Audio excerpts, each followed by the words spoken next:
आज तक का इतिहास। हेलो हेलो हेलो हेलो, सबको प्रणाम है सर, नमस्कार है। आइए हम लोग यहाँ तक पढ़े थे एथिलीन के उपयोग तक। अब हम लोग मस्टर्ड गैस के बारे में जानते हैं सर। मस्टर्ड गैस की अगर हम बात करें सर, तो मस्टर्ड गैस है क्या? What is mustard gas? Mustard gas,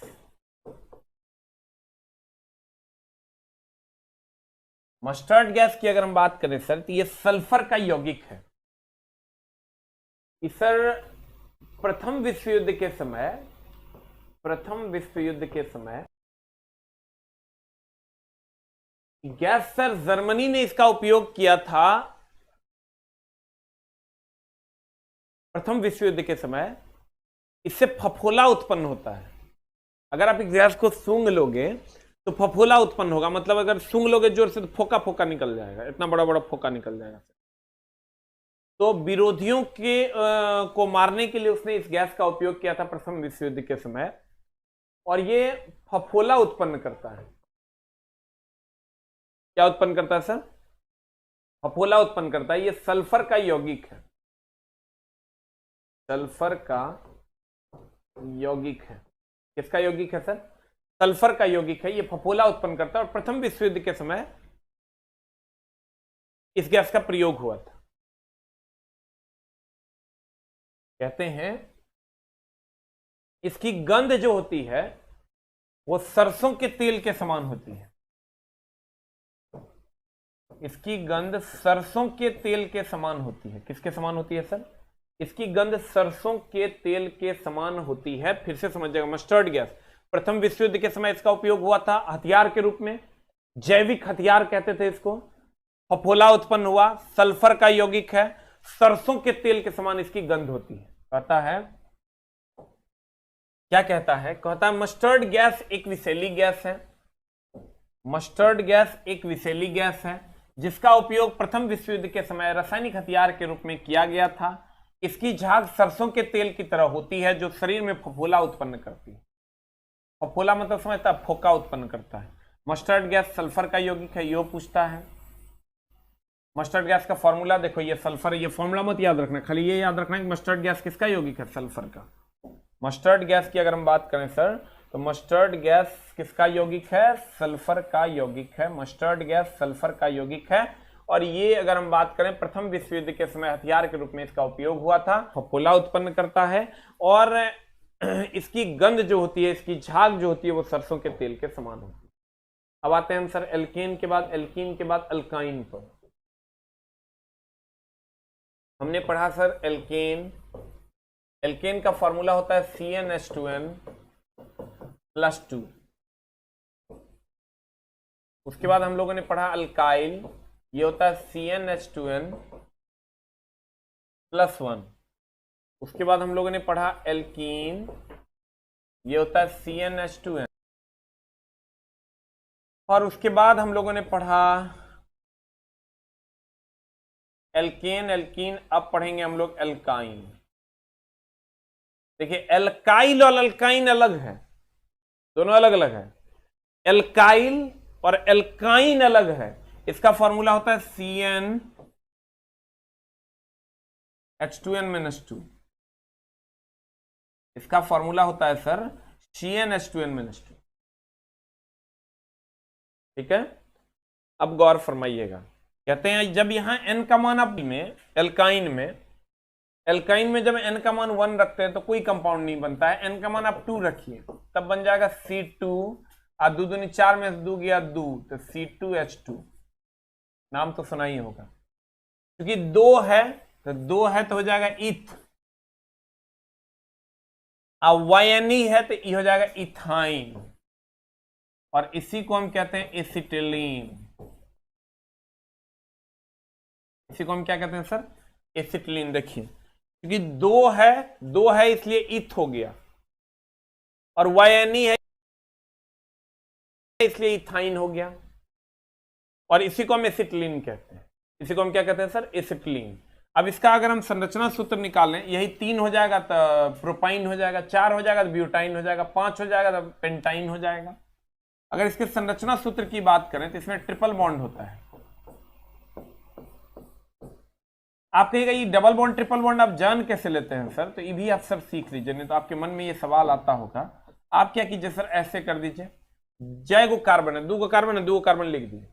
अब जाएगो हाइड्रोजन है, उतना हाइड्रोजन आधा आधा बॉन्ड दीजिए। तो देखिए 2 हाइड्रोजन है ना, 1 हाइड्रोजन एकरा दे दीजिए, 1 हाइड्रोजन एकरा दे दीजिए। अब कार्बन के पास 4 बॉन्ड होना चाहिए, तो कार्बन के पास 4 बॉन्ड होने के लिए 3 बॉन्ड यहां चाहिए, तो 3 बॉन्ड यहां दे दीजिए। तो ये इसकी संरचना हो। जैसे हम आपको क्लास में इसमें कैसे लगा दिया।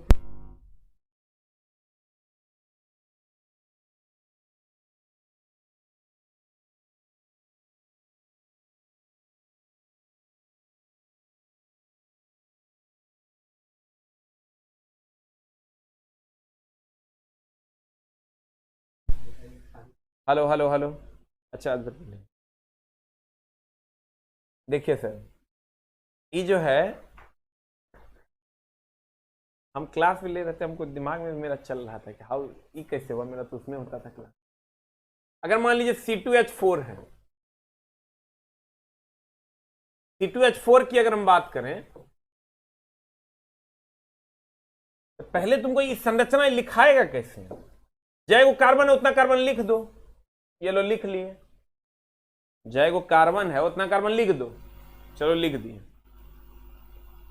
अब जाएगो हाइड्रोजन है, बांट दो, 1 हाइड्रोजन इसको दे दो, 1 हाइड्रोजन इसको, 2 हाइड्रोजन है ना, 4 गो, 2 को दे दो, लो दे दिए। अब कार्बन को 4 को पूरा दो, एक में 1 1 2 हो गया, एक 1 1 2 हो गया, 2 को एक बीच में दे दो, पूरी जाएगा। तो ये स्ट्रक्चर होगी। जैसे मान लो अगर तुमको CH4 दे दिया, इसका स्ट्रक्चर लिखना है, तो CH4 का ये वो कार्बन है, जाएगो हाइड्रोजन एक न हो जाएगा, कोई है ही नहीं, अकेले भाई है, बंटवारा करने वाला कोई है ही नहीं है। अब देखो कार्बन के 4 को बॉन्ड पूरा, तो पूरी गया, तो में कुछ करने की जरूरत ही नहीं है। अगर मान लो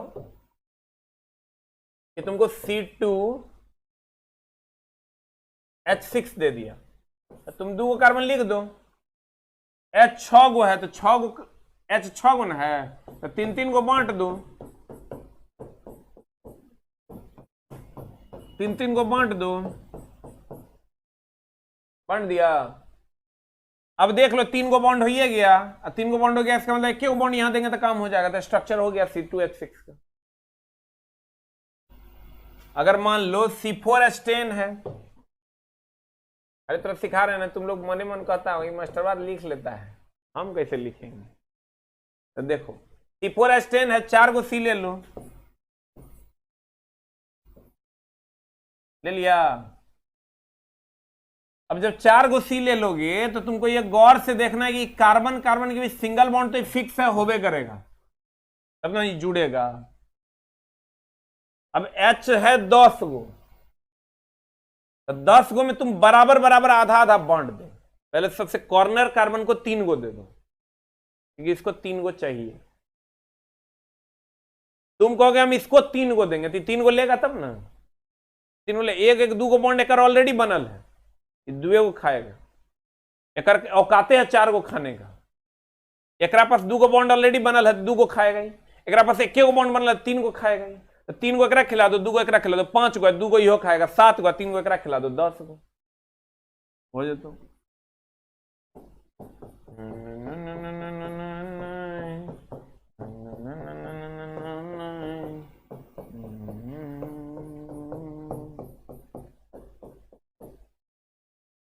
खत्म।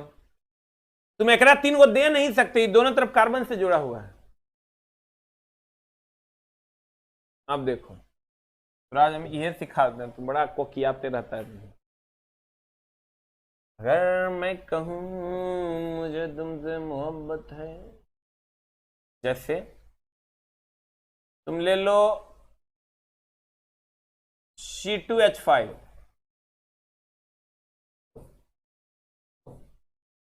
अगर स्ट्रक्चर लिखना 2 कार्बन दे दो, 2 कार्बन है, 2 को दे दो। अब एकरा में तुम कहेगा 5 को बांटेगा, तो 5 को बांटेगा, आधा आधा नहीं बांट सकता है, 2 2 बांटेगा, ये की करेगा, खा जाएगा, नहीं खाएगा। तो की करो एकरा एगो है तकरा 3 गो चाहिए, तकरा 3 गो दे दू। अब बचा 2 गो, तकरा 2 गो दे दू, एक बॉन्ड खाली रहेगा। अढ़ाई अढ़ाई को नहीं दे देगा। यही सब कॉमन सेंस जनरेट करो ना तो मामला गड़बड़ हो जाए। जैसे मान लो C5 H12 हो जाए, 5 गो कार्बन, किलो 5 गो कार्बन, सबके बीच सिंगल बॉन्ड होबे करेगा, फिक्स है। अगर ज्यादा जे हो जाए लेकिन एगो बॉन्ड होबे करेगा। तो C5H12 होगा तो पहले ही देखो ये कार्बन काय को खाएगा, 2 गो, क्योंकि 2 गो बॉन्ड ऑलरेडी है। ये भी 2 गो खाएगा, ये भी 2 गो खाएगा, सेंटर जो बीच में रहेगा ना 2 गो खाएगा हाइड्रोजन, और जिस साइड में रहेगा वो एक बॉन्ड बना 3 गो खा लेगा।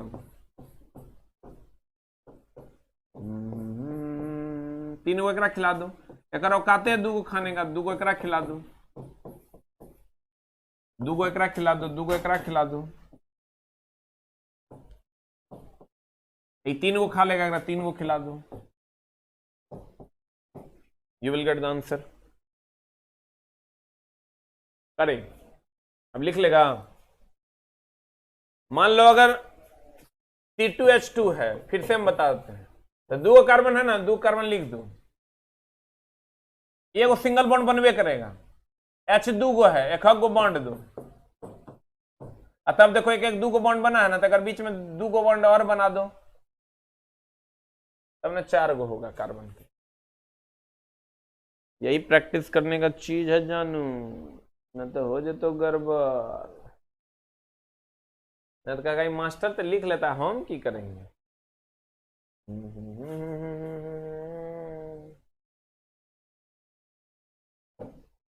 देखिए ये जो हम वही किए हैं अभी यहां, C2H2 2 गो कार्बन है,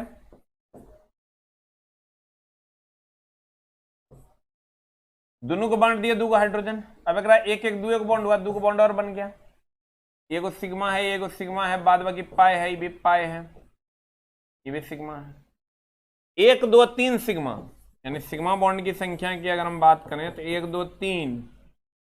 अब पाई बॉन्ड की संख्या की अगर हम बात करें तो पाई बॉन्ड 1 1 2।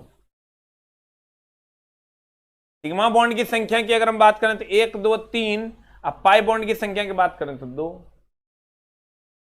क्लियर? कहते हैं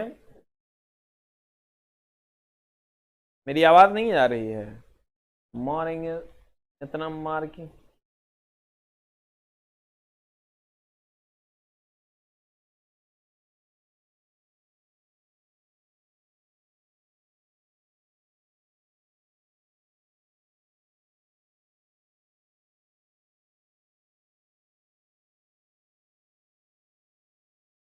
अब आ जाओ यहां, कहते हैं एल्काइन, CnH2n-2। नामकरण की अगर बात करो, एल्केन का एगो ANE हटाओगे, YNE जोड़ोगे, एल्काइन हो जाएगा। n बराबर 1 कुछ नहीं बनता, n बराबर 2 की बात करो। बफरिंग हो रहा है, कुछ लगाए हुए हैं क्या अपलोडिंग में? यही सब कीजिए आप, अपलोडिंग बंद कीजिए, बच्चा को बफरिंग हो रहा है। C2H2 की अगर हम बात करें तो C2H2 हो गया इथाइन, इथाइन या एसिटिलीन। इसमें सिग्मा बॉन्ड, ये एक सिग्मा, ये सिग्मा हो गया, ये पाई हो गया, ये पाई हो गया, ये सिग्मा हो गया, 1 2 3 सिग्मा बॉन्ड हो गया और 2 पाई बॉन्ड हो गया। अब देखिए सर, कहते हैं ये जो एसिटिलीन है C2H2, ध्यान दीजिएगा सर, ये जो एसिटिलीन है, ये एसिटिलीन बनता कैसे है सर? जब कैल्शियम कार्बाइड जो है जब जल से अभिक्रिया करेगा ना, तब एसिटिलीन गैस बनता है प्लस कैल्शियम हाइड्रोक्साइड बनता है। तुमको अब क्या करेगा, इसका उपयोग जो है, ध्यान दीजिएगा,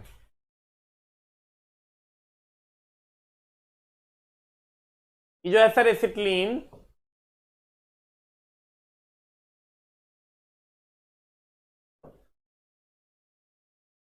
एसिटिलीन की अगर हम बात करें और ये कैल्शियम कार्बाइड है,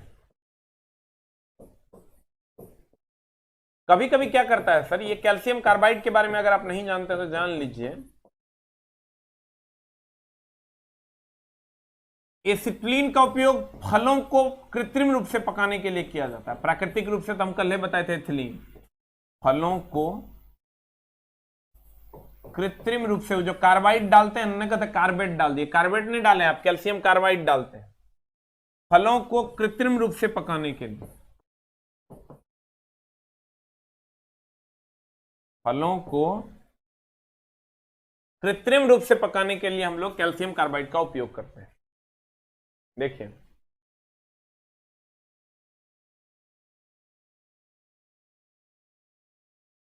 एकदम आराम से,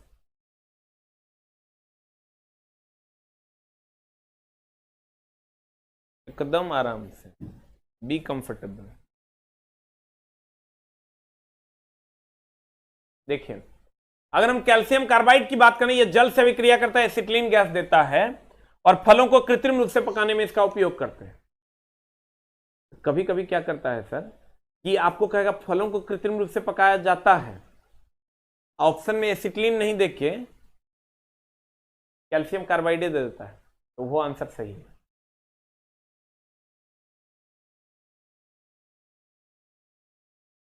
अगर हम बात करें सर फलों को कृत्रिम रूप से पकाने के लिए, कभी कभी क्या करता है सर, एसिटिलीन गैस नहीं देके कैल्शियम कार्बाइड दे देता है, CH2C या CH2 दोनों होता है, तो दोनों में से कोई एक ऑप्शन देगा वो आंसर हो जाएगा। अब प्राकृतिक रूप से तो एथिलीन आप जानते हैं, जब कैल्शियम कार्बाइड जल से अभिक्रिया करता है तो एसिटिलीन गैस उत्पन्न करता है और इसी से फलों को पकाते हैं।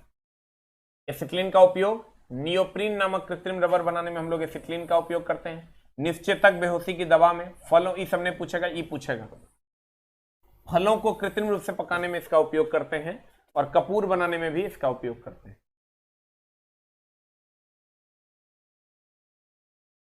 कपूर बनाने में भी हम लोग इसका उपयोग करते हैं, इन्हें पूछेगा, लेकिन सबसे ज्यादा ये पूछता है फलों को कृत्रिम रूप से पकाने में इसका उपयोग करते हैं। एसिटिलीन तथा ऑक्सीजन का मिश्रण का उपयोग वेल्डिंग में भी करते हैं सर, वेल्डिंग जो करते हैं ना, गैस वेल्डिंग जो आप कहते हैं, वेल्डिंग में भी इसका उपयोग करते हैं, जहां पर एसिटिलीन 1 भाग लेते हैं और ऑक्सीजन 3 भाग लेते हैं। कभी कभी सर, कभी कभी क्या पूछवे किया है सर कि वो जो कहते हैं ना गैस वेल्डिंग, गैस वेल्डिंग में एसिटिलीन का ही उपयोग करते हैं वेल्डिंग करने में। अब देखिए सर, इसमें और अगर थोड़ा सा डेप्थ में जाना चाहते हैं, ये जो कैल्शियम कार्बाइड है,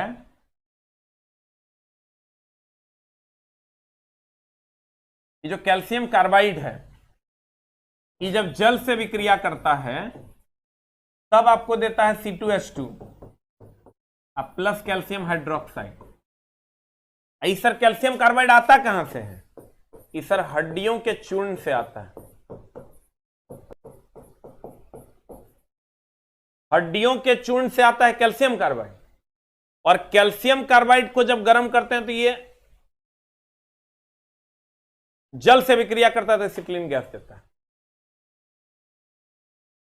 ठीक है, तो या चूना पत्थर या कोक को भी गर्म करता है तब भी कैल्शियम कार्बाइड देता है आपको, लेकिन यहीं तक रखेगा। यही एसिटिलीन गैस जब ऑक्सीजन से विक्रिया करता है तो भयानक आग लग जाता है। सुने होंगे एक बार बिहार में जो है एक बस में आग लग गया था, सब लोग जल के मर गए थे क्योंकि उसमें एसिटिलीन कैल्शियम कार्बाइड था। वो जल से विक्रिया किया, एसिटिलीन गैस बना दिया, वो ऑक्सीजन से विक्रिया किया, भयानक आग लग गया। उसमें कैल्शियम कार्बाइड कोई लेके जा रहा था एक बोरा, वो जल से विक्रिया किया, एसिटिलीन गैस दे दिया, एसिटिलीन गैस दे दिया, वो ऑक्सीजन से विक्रिया किया, खट से आग लग गया और सब लोग मर गए। तो कहते हैं सर, हाँ सर दोनों सही है, CA2C भी सही है, CaC2 भी सही है, लेकिन CaC2 ही होता है मेनली। तो कहने का मतलब यह हुआ सर, एसिटिलीन तथा ऑक्सीजन के साथ मिश्रण का उपयोग वेल्डिंग में किया जाता है, जिसमें एसिटिलीन तथा ऑक्सीजन का अनुपात 1:3 होता है। कितना अनुपात कितना होता है सर? 1:3 होता है। 1 भाग एसिटिलीन और 3 भाग ऑक्सीजन। अब ध्यान दीजिए सर, कुछ बॉइलिंग पॉइंट्स हमने इस बार इसलिए बता दिए कि बॉइलिंग पॉइंट्स बड़ा पूछ रहा है, कुछ बॉइलिंग पॉइंट्स पूछ रहा है, इसलिए सर आप इसके बॉइलिंग पॉइंट्स को जरूर याद रखिए। कुछ इंपॉर्टेंट के ही हमने दिए हैं, जैसे मीथेन का बॉइलिंग पॉइंट होता है -364 डिग्री सी, जल का 100 डिग्री सी, C2H6 का -89, CH3OH का 65, C3H8 का 42 और C3CH2OH का 78 और C4H10 का -1। ये क्वेश्चन सर पूछा है, तो आप सर इसको जलूल से जलूल याद रखें, ठीक है। दिल करे तो कभी मन करे तो देख लो, नहीं मन करे तो कोई बात नहीं। अब आते हैं sir carbon tetrachloride. Carbon tetrachloride नाम तो सुना ही होगा। कार्बन टेट्राक्लोराइड की अगर हम सर बात करें,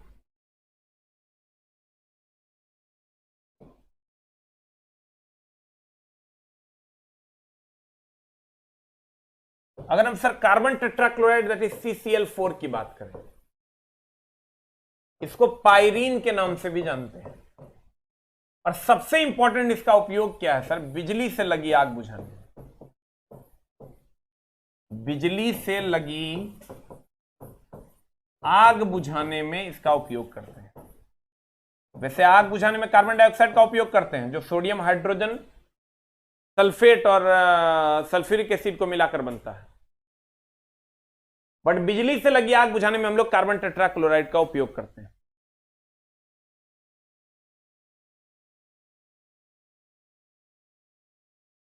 कहते हैं CCl4 यानी पायरीन। CCl4 यानी पायरीन, इसका उपयोग बिजली से लगी आग बुझाने में करते हैं। खूब पूछता है। कार्बन टेट्राक्लोराइड ई हो गया, टेट्राइथाइलेट का उपयोग एंटी नॉकिंग में करते हैं, सब खूब पूछता है। तो CCl4 का उपयोग बिजली से लगी आग बुझाने में करते हैं।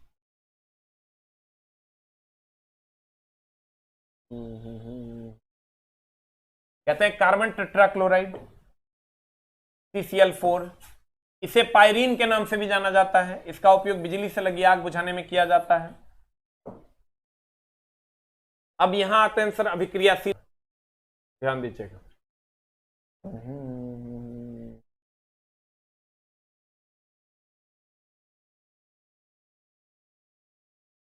एकदम आराम से सर फिर से एक बार देख लीजिए। एक होता है एल्केन, धुआं झाड़ क्वेश्चन आपको इस पर मिलेगा। धुआं झाड़ समझते हैं ना, धूम। एल्केन की अगर हम बात करें, इसका फॉर्मूला होता है CnH2n+2। कभी कभी बेमेल पूछता है, तो बेमेल मतलब सब ANE से अंत होगा वो मेल हो जाएगा, कोई एगो ENE से अंत होगा वो बेमेल हो जाएगा। जैसे आपको कहें निम्न में से कौन बेमेल है, आपको एगो दे देगा मीथेन, एगो दे देगा प्रोपेन, एगो दे देगा ब्यूटेन, और चौथा दे देगा पेंटीन। कहेगा कौन, देख लो, मीथेन ANE है, प्रोपेन ANE है, ब्यूटेन ANE है, पेंटीन ENE है। ये बेमेल है आंसर। घिना घिना हमारे किताब में लगभग 80-90 क्वेश्चन है, पढ़ लो, बना लो, बन जाए, ठीक है। हम लेकिन फिर से रिवाइज कर देते हैं सब। कहते हैं सर गौर फरमाइएगा, ये एल्केन हो गया। अभी जाके सर बैठ के बनाना इसका सारा सवाल। उसके बाद एल्कीन, एल्कीन हो गया CnH2n, और एक होता है एल्काइन। एल्काइन हो गया चला CnH2n-2। ये एल्केन, एल्कीन, एल्काइन, ये फॉर्मूला है सबका। इसी पर तुम देखना कितने सारे सवाल हैं सर जो पूछे गए हैं, मतलब नो लिमिट्स ऑफ क्वेश्चन। बना के देख लो। एल्केन का सफिक्स होगा ANE, इसका होगा ENE, इसका होगा YNE। ब्यूटेन, प्रोपेन, हेक्सेन, यहां आ जाओगे इथीन, मिथीन, यहां आ जाओगे इथाइन, मिथाइन। क्लियर। कार्बन टेट्राक्लोराइड का उपयोग बिजली से लगी आग बुझाने में। मस्टर्ड गैस फफूला उत्पन्न करता है, सरसों सल्फर का यौगिक है। झाग उत्पन्न करता है तेल के जैसा, सरसों के तेल के जैसा। CH4 का तो भथेड़े क्वेश्चन मिलेगा, दलदली gas, marsh gas, mine gas. आग लगाते हैं सर, बायोगैस का मुख्य घटक है, प्राकृतिक गैस का मुख्य घटक है। अनाधून क्वेश्चन मिलेगा। एथिलीन था पेड़ में था। एसिटिलीन कृत्रिम रूप से फलों को पकाने के लिए, एथिलीन प्राकृतिक रूप से फलों को पकाने के लिए। एथिलीन था पेड़ में था। एसिटिलीन कृत्रिम रूप से फलों को पकाने के लिए। एथिलीन कल किया होगा, था पेड़ में था। ठीक है, practice set out of stock हो गया चला, इसलिए नहीं मिल पा रहा हूं। अब देखो बहुत अच्छा है, ऑनलाइन ही बहुत